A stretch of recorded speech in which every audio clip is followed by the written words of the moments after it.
यहाँ पे doctor Rakesh Gupta sir जी यहाँ पे आए हुए हैं दिल्ली से। पूना महाराष्ट्र में आए हैं और डॉजबॉल की जो 8th नेशनल गेम की वजह से वो यहाँ पे आए हैं, ऑब्जर्वर बन के आए हैं। तो उनकी जो इंटरनेशनल पर्सनैलिटी हमें एनएससीसी स्पोर्ट्स यूट्यूब चैनल के लिए अभी मिली है। उन्होंने अमरावती में ही उनका एजुकेशन एमपीएड एजुकेशन हो गया है। उनकी हिस्ट्री बहुत अलग है, उनसे बातचीत हो गई मेरी। लेकिन उनका जो यूनिवर्सिटी रैंकिंग जो है, सेकंड यूनिवर्सिटी रैंकिंग और नेशनल 13th पोजीशन पे उनको जो स्कॉलरशिप मिला था, और उनकी जो सोच और उनका जो जज्बा जो है वो बहुत ही अलग तरीका और इंटरनेशनल जो सोच होनी चाहिए अपनी इंडियन स्पोर्ट्स सेक्टर को सुधारने के लिए, थोड़ा सा क्रांति लाने के लिए, वो बिल्कुल सही ढंग की उनकी सोच है। यहाँ पे गुप्ता सर की हम बातचीत एनएससीसी स्पोर्ट्स के माध्यम से पूरी दुनिया को, ये पूरे एशियन कंट्रीज में ये जा रही है। नमस्ते सर जी। नमस्कार सर जी, आपने जो पहली बात बताई कि जो बेस ऑफ द स्पोर्ट्स बड़ा होनी चाहिए, तो स्टेबिलिटी जो है ना, पावर, स्टेबिलिटी पावर जो बिल्कुल अच्छा आएंगे, तो क्या वो बताएंगे उसके बारे में?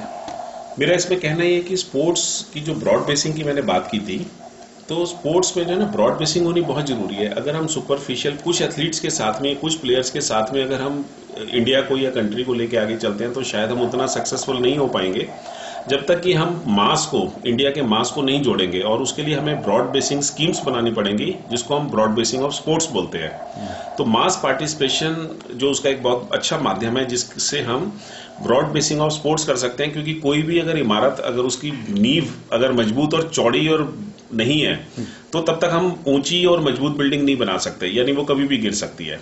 तो हमारे फिजिक्स में भी एक नियम है जिसको हम कहते हैं कि मोर बेस मोर स्टेबिलिटी। तो जो हमारा बेस जब तक हम अपना मजबूत और बड़ा नहीं बनाएंगे, तब तक हम चंद लोगों के साथ में इंडिया की स्पोर्ट्स को उस लेवल तक नहीं ले जा सकते। क्योंकि हमारा यहाँ पे मकसद सिर्फ 5 लोगों को या 10 लोगों को या चंद लोगों को ले जाना नहीं है। हमारे ज्यादा से ज्यादा लोग स्पोर्ट्स में इंटरनेशनल या नेशनल लेवल पे जाएंगे, तो उसमें से छट के बहुत बड़ी टीम हमारे पास होगी। आज हमारे पास, अगर हम कुछ गेम्स, कुछ स्पोर्ट्स की बात करते हैं, तो सिर्फ वो चंद लोग हैं हमारे पास। मतलब बी लाइन भी हमारे पास नहीं है, यानी रिजर्व प्लेयर तो हमारे पास है ही नहीं, क्योंकि हमारे पास मेन प्लेयर्स ही लिमिटेड है। तो हमारी जो सेकंड लाइन है या रिजर्व लाइन है, बी लाइन है, वो तो है ही नहीं हमारे पास, वो मिसिंग है। वो तब तक नहीं हो सकती जब तक हमारे पास ब्रॉड बेसिंग ऑफ स्पोर्ट्स के विजन को हम आगे लेके नहीं चलते। हम ज्यादा से ज्यादा लोगों को प्रेरित, या हमारी पॉलिसीज ऐसे नहीं होंगी कि हम ज्यादा से ज्यादा लोगों को उनको खेलने के लिए उनको मोटिवेट करें। तो ये एक बहुत बड़े वो है कि हमारा बेस जब तक स्ट्रांग नहीं होगा, क्योंकि साइंटिफिकली प्रूवन है कि जब तक हमारा बेस स्ट्रांग नहीं है, हम मजबूत बिल्डिंग या मजबूत जो है हमारे कंट्री को हम नहीं बना सकते। निश्चित सर जी, ये जो वाइड बेस जो है स्टेबिलिटी के लिए इम्पोर्टेंट है सर जी। सर जी, आपने बताया गुरदीप सिंह जो है ऑल इंडिया यूनिवर्सिटी के ज्वाइंट असिस्टेंट ज्वाइंट सेक्रेटरी है। उसके साथ जो डॉक्टर जसपाल सिंह संधू जो है एशियन स्पोर्ट्स मेडिसिन के सेक्रेटरी में, और ये सेक्रेटरी यूजीसी भी है वो। सर जी, आप ये जो इंटरनेशनल जो उनका सब पावर अपने अंदर है, और आप हनुमान प्रसारक व्यायामशाला जिसकी अभी शताब्दी भी हो गई है, 1914 में ये शताब्दी हो गई। हाँ जी सर जी, आप ये बहुत बड़े बड़े इंस्टीट्यूट से ताल्लुकात रखते हैं। स्पोर्ट्स साइंस ऑफ दिल्ली जो है उसमें आप काम करते हैं, डायरेक्टर ऑफ स्पोर्ट्स क्या जो हैसियत आप रखते हैं। तो सर जी, आप क्या सोच सकते हैं कि ये जो सब इंस्टीट्यूट जो है, बड़े बड़े इंस्टीट्यूट, ये समझो एक साथ आएंगे तो मोदी सर जी जो है वो सुनने के काबिल बन सकते हैं क्या नहीं? क्या बोल सकते हैं? बिल्कुल, ये मेरे सौभाग्य की बात है कि मैं, जैसे हनुमान व्यायाम प्रसारक मंडल से मेरी एजुकेशन हुई है, ये मैं आज अपने आप को बड़ा सौभाग्यशाली मानता हूँ कि इंडिया का सबसे पुराना इंस्टीट्यूट जो कि 1914 में स्थापित हुआ था, और 2014 में उसकी 100वीं जो वर्षगांठ है वो मनाई गई थी। इसी तरह से जो मैं अभी जहाँ पे कार्यरत हूँ, मेरा 25वां साल चल रहा है वहाँ पे, Indira Gandhi institute of physical education and sports science, university of Delhi में। और क्योंकि ये भी आज की डेट में इंडिया का प्रीमियर इंस्टीट्यूट है physical education and sports science के लिए, पूरे इंडिया में जाना माना नाम है। जैसे ग्वालियर के अंदर जो Lakshmibai institute of physical education है, आज जितना भी मेरे इन संस्थानों से संबंध रहा है, मैं अपने आप को बहुत सौभाग्यशाली मानता हूँ। लेकिन मैं अपने आप को शायद ज्यादा सौभाग्यशाली तब मानूंगा जब इनकी एक कंबाइंड आवाज या कंबाइंड सोच एक ऐसा रूप दे जिससे कि हम अपने भारत को सुधार सके। और भारत को सुधारने के लिए भारत का जो हमारा डेमोक्रेटिक पैटर्न है वो हमारी सरकारें चलाती हैं। सरकारें मतलब कोई ना कोई राजनीतिक पार्टी उसको लीड करती है। तो जब तक उस राजनीतिक पार्टी जो हमारे देश की सरकार है, वहां तक अगर हम मिलकर एक आवाज ऐसी ना उठाएं जिससे कि हम इस पूरे प्रोफेशन को और पूरे इंडिया को हम स्पोर्ट्स में बना दें, जो sports for all international Olympic committee का भी एक मिशन है। तो स्पोर्ट्स फॉर ऑल जो एक फिलॉसफी है, अगर हम उसको मिलके मोदी सरकार तक या जो भी हमारी सरकारें काम कर रही हैं उन पॉलिटिकल पार्टीज के प्रायोरिटी एजेंडा में नहीं अगर इसको हम डालते, क्योंकि आज हमारे जो देश है भारत के अंदर स्पोर्ट्स और एजुकेशन ये स्टेट एजेंडा है, it's not in the concurrent list of the India. तो जब तक ये कंकरेंट लिस्ट में नहीं आती इंडिया की, तब तक ना तो उसको बजट एलोकेशन होगा, ना उसको प्रायोरिटी सेक्टर उसको माना जाएगा। तो जैसे डिफेंस और ये क्या नाम है, हेल्थ हमारे कंकरेंट लिस्ट में है सरकार की, केंद्र सरकार की प्रायोरिटी लिस्ट में, उसी तरह से स्पोर्ट्स भी अगर हम स्पोर्ट्स फॉर ऑल अगर हम कह रहे हैं तो ये सिर्फ एक शब्द रह जाता है। अगर उसको हमने वाक्य में चरितार्थ करना है तो उसको हमें सबको मिलके एक ऐसी आवाज जो है एक एकत्रित सोच के साथ, वो हमें ऐसा है उनको मॉडल भी देना पड़ेगा, मॉड्यूल देना पड़ेगा कि वो करने के लिए मजबूर हो और उनकी सोच परिवर्तन हो। तो ये एक फिलॉसफी है जो जैसे हम ओलंपिज्म है, ये ओलंपिक मूवमेंट है, तो ये सिर्फ 15 दिन के ओलंपिक स्पोर्ट्स या ओलंपिक गेम्स कंडक्ट करने के लिए नहीं है। ये ओलंपिक मूवमेंट एक फिलॉसफी है, एक सोच है, एक विजन है जिससे कि हर आदमी को जोड़ना बहुत जरूरी है। और जब तक हम जोड़ेंगे नहीं तब तक हम इस देश को स्पोर्ट्स के मामले में शायद उस लेवल तक पहुंचाने में हमें शायद 10 के 50 साल लग सकते हैं। जो काम हम 10 साल में कर सकते हैं वो शायद नहीं करेंगे तो 50 साल तक भी शायद नहीं पहुंचेंगे। तो ये जो हमारे पास इतना टाइम को कम है, उस टाइम को हमें देखते हुए हम इंडिया को बहुत ज्यादा आगे ले जा सकते हैं। जैसे कि अब चाइना का अगर हम उदाहरण लेते हैं तो चाइना आज से 30 साल पहले कहीं इंडिया वर्ल्ड में कहीं स्टैंड नहीं करता था जहां तक अचीवमेंट या परफॉर्मेंस की बात थी, चाहे वो स्पोर्ट्स की थी या टेक्नोलॉजी की बात थी या बिजनेस ट्रेड की बात थी, वो कहीं स्टैंड नहीं करता था। लेकिन 30 साल के अंदर उसकी पॉलिसीज, उसकी विजन ने उसको वर्ल्ड में रैंकिंग पे ला दिया। तो क्या ये रैंकिंग इंडिया में हमारा अगर 125 करोड़ की पॉपुलेशन है तो 125 करोड़ के लोगों, हम अमेरिका में जाके तो उनको वहां के जो सिस्टम को हम सुधार रहे हैं, वहां के इंडिया के डॉक्टर्स, इंडिया के मैनेजमेंट के लोग, इंडिया के कंप्यूटर एक्सपर्ट्स, यानी यूएसए की तो इकोनॉमी को सुधार रहे हैं, लेकिन हम अपनी इकोनॉमी को और अपनी कंट्री को नहीं सुधार पा रहे क्योंकि ये ब्रेन ड्रेन हो रहा है। ये ब्रेन सारा वहां जा रहा है क्योंकि हमें यहाँ पे वो प्लेटफॉर्म, हमें सिस्टम नहीं मिल रहे। तो ऐसा अगर एक सरकार है, अगर ऐसी सिस्टम या ऐसी सोच के साथ आती है तो शायद हम उस ब्रेन ड्रेन को भी रोकेंगे और हम अपनी प्रोग्रेस को, हम मेरे को लगता है 10 टाइम्स हम अपनी इंक्रीज कर सकते हैं, चाहे वो स्पोर्ट्स का फील्ड हो या हमारे जो जीवन है, हमारा सिविल लाइफ है, उसको भी हम बहुत बेटर बना सकते हैं। नहीं तो हम दूसरे देशों का सिर्फ एग्जाम्पल ही देते रह जाएंगे कि वो देश तो बहुत अच्छा है, वो देश बहुत अच्छा है। तो इसको अगर हम अपने कंट्री में अगर इसको चरितार्थ करें तो हमारे पास ऐसी कोई चीज नहीं है कि जो नहीं है, एक कमी है तो उस व्यवस्था की, उस सोच की, उस विजन की, जिससे कि हम इस चीज को, हम अपने देश को जो सोने की चिड़िया रियल में बना सके। निश्चित सर जी, ये आपका जो विजन है बहुत ही अच्छा है। सर जी, आप यहाँ जो 8th जूनियर नेशनल डॉजबॉल के माध्यम से यहाँ आए हैं, यहाँ पे आपने अभी समझो हनुमंत लुंगे सर जो महाराष्ट्र के सेक्रेटरी है डॉजबॉल के, आपके सहायता से उन्होंने हर डिस्ट्रिक्ट में वो डॉजबॉल पहुंचा है। सर जी, ये मैंने अभी 2 दिन में देखा है कि अभी जो हर किसी टूर्नामेंट जो है, जो आयोजक जो है अपने बलबूते के ऊपर पैसा लाते हैं। यानी कि जो अभी समझो डॉज बॉल है, वो डॉज बॉल नहीं बेचते तो अपनी प्रतिष्ठा बेच के पैसा लाते हैं और डॉज बॉल का टूर्नामेंट होता है। तो ये सिस्टम जो है वो थोड़ा सा अलग है और हटके है। हनुमंत लुंगे सर जी और उनके जो साथी है, उन जो महाराष्ट्र में पर्कुलेट कर रहे हैं कि अमेरिका का गेम जो है वो पर्कुलेट कर रहे हैं, और यहाँ से समझो खो खो जो है अपना वो वहां पे पर्कुलेट करने का उनकी भी चाहत है। सर जी, तो ये थोड़ा सा डॉज बॉल बेचने का सिस्टम, यानी कि मेरा कहने का मतलब है उनको इकोनॉमी आना चाहिए, तो उसके बारे में कुछ आपकी राय कुछ बता सकते हैं? आपने बहुत सही कहा, क्योंकि जब तक हम स्पोर्ट्स के अंदर प्रोफेशनलिज्म नहीं लाएंगे तो हम शायद ये उसको बेच नहीं पाएंगे प्रॉपर। तो अगर हम बेचने की बात करते हैं तो हम एज ए प्रोडक्ट की बात कर रहे हैं। तो अगर हम उस स्पोर्ट को एज ए प्रोडक्ट बनाना चाहते हैं तो प्रोडक्ट के अंदर जीरो टॉलरेंस और जीरो क्या नाम है मिस्टेक। और अगर हम उसको कॉर्पोरेट सेक्टर से जोड़ना चाहते हैं तो कॉर्पोरेट सेक्टर के लिए वो एक माइलेज एरिया होना चाहिए।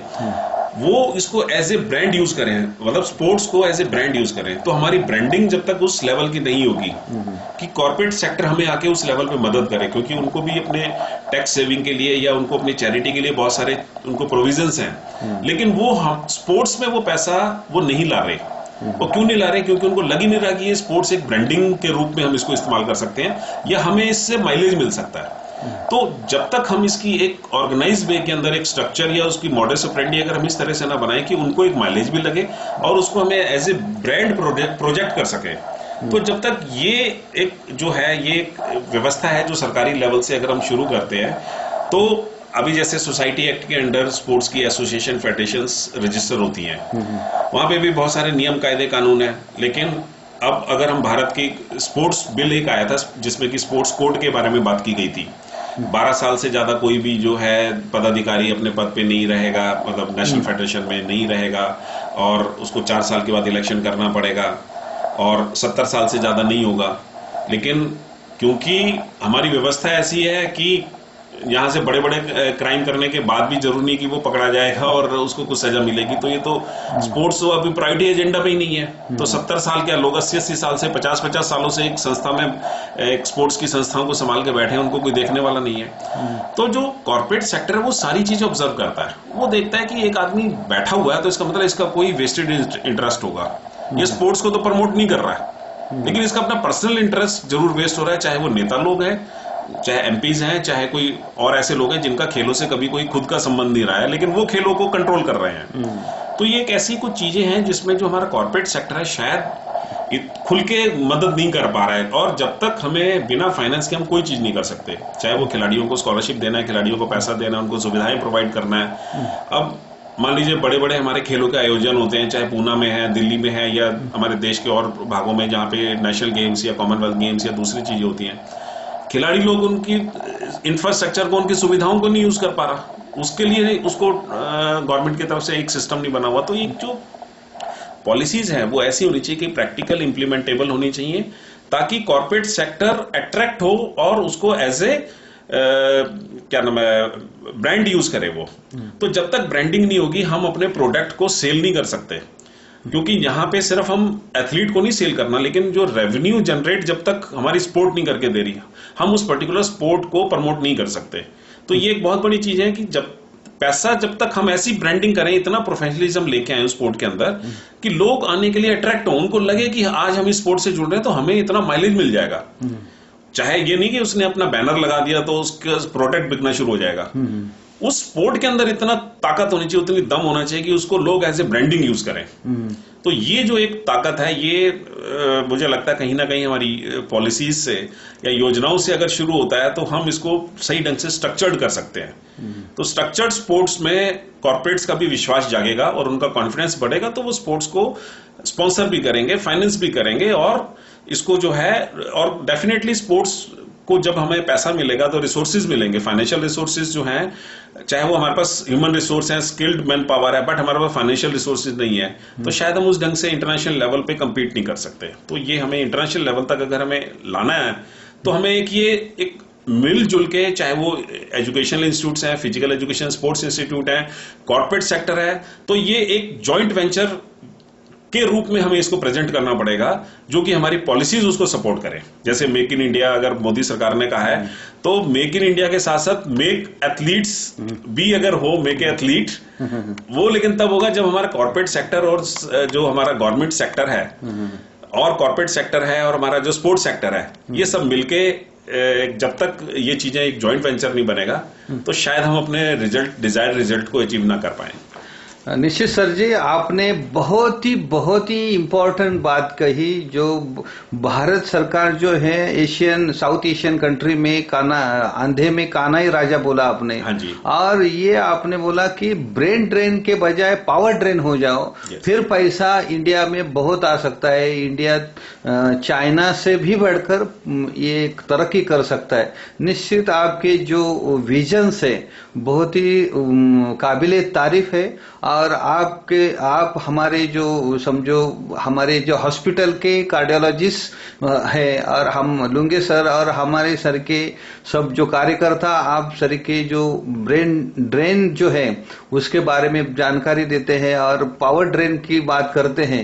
ये निश्चित मोदी सरकार को ये एक जानकारी दे सकते हैं। एशियन कंट्री में भी ये एनएसएससी स्पोर्ट्स के माध्यम से ये जानकारी जाएगी। और ये जो आज का इंटरव्यू जो है, इंडिया के जो स्पोर्ट्स इतिहास में क्रांति लाने के काबिल आपने इंटरव्यू दिया है। इसमें एक चीज और मैं कहना चाहूंगा कि जैसे इंडियन एडमिनिस्ट्रेटिव सर्विसेज हैं, अगर हम जो अच्छे हमारे ओलंपिक लेवल के या एशियन लेवल के या कॉमनवेल्थ स्पोर्ट्स जो उस लेवल को अचीव किया है, उसमें जो आउटस्टैंडिंग रहे हैं, उनको अगर हम इंडियन स्पोर्ट्स सर्विसेज के नाम से at par with the IAS services अगर हम उन्हें देते हैं तो डेफिनेटली एक हमारा ये मोटिवेशन होगा गवर्नमेंट लेवल पे। और दूसरी बात है कि जो गवर्नमेंट में जो हमारे सोसाइटी में स्पोर्ट्स से रिलेटेड एक्सपर्ट्स हैं, उनका कोई ऐसा चैनल हो कि वो अपनी आवाज जो है सरकार तक पहुंचा सके और सरकार उनसे कुछ सुन सके। तो ऐसा एक अभी चैनल जो है वो या तो ये कहेंगे कि अगर इंडिया की या गवर्नमेंट, इंडियन नेशनल गवर्नमेंट की, सेंट्रल गवर्नमेंट की अभी तक स्पोर्ट्स प्रायोरिटी एजेंडा नहीं है, तो जब तक वो उसकी इंप्रूवमेंट के बारे में, सुधार के बारे में शायद अगर हम आज बोल रहे हैं तो शायद आज आप हमारी आवाज पहुंचा पाएंगे। लेकिन ऐसा कितने लोगों को मौका मिलता है कि मेरी तो एक विजन है, लेकिन ऐसे हो सकता है बहुत सारे लोग हैं जिनकी विजन गवर्नमेंट तक पहुंचनी चाहिए या हमारे कंट्री में फैलनी चाहिए। वो ऐसा कोई चैनल या ऐसा कोई स्ट्रक्चर नहीं है। जैसे अगर कहीं पे कॉल सेंटर होता है या कहीं पे कोई अपनी कंप्लेंट करनी होती है तो आप कंप्लेंट सेल बना देते हैं, लेकिन कोई सजेशन सेल या कोई ऐसा फीडबैक सेल हमारा सिस्टम में नहीं है जिससे कि हम अपने एरिया वाइज कोई अगर क्या नाम है कंप्यूटर में उसको अपने सजेशंस हो सकते हैं, फीडबैक हो सकते हैं, स्पोर्ट्स में हो सकते हैं, कोई पॉलिटिक्स में हो सकते हैं, कोई मैनेजमेंट में हो सकते हैं। तो ऐसा कोई स्ट्रक्चर अगर कोई तैयार होता है तो शायद हमारे कंट्री को, क्योंकि बहुत सारे हमारे कंट्री में ऐसे लोग हैं जिनके पास विजन है, सोच है और वो कंट्रीब्यूट करना चाहते हैं for the benefit, for the promotion, for the development of India in their own field. तो अगर हम स्पोर्ट्स से जुड़े हुए तो हम स्पोर्ट्स के फील्ड के बारे में जो हमने एक्सपीरियंस है, हमने जो ज्ञान लिया है या हमारी जो नॉलेज बनी है उसको अगर कहीं यूटिलाइजेशन होता है तो शायद कुछ पॉलिसीज में हमारा कंट्रीब्यूशन हो सकता है, जिससे कि हम इंडिया को एक मतलब जैसे सोने की चिड़िया के नाम से जाना जाता था उस रूप में हम दोबारा देख पाए। निश्चित सर जी, आपका जो ये इंटरव्यू बहुत ही जबरदस्त और काबिले तारीफ है और इंडिया की जो स्पोर्ट्स और टोटल जो इंडिया के डेवलपमेंट में भी क्रांति करने की हैसियत रखता है। निश्चित हमारे जो सब लोग आपको सपोर्ट करेंगे और आपके माध्यम से ये वीडियोस जो है सर्वानंद सबरवाल भी सुनेंगे और उनके ऑफिसेस को भी ये फोन जाएगा कि ये इंटरव्यू आपको सुनना चाहिए। सर जी, आपने आपका टाइम दिया, आपका ये रात के 2 बजे आपने इंटरव्यू दे रहे, तो इसके लिए एनएसएससी स्पोर्ट्स यूट्यूब चैनल के आप को बहुत बधाई देते, आभार मानते। धन्यवाद सर जी। मेरी खुशकिस्मती है कि आपने हम लोगों को मौका दिया है। धन्यवाद सर। Thank you.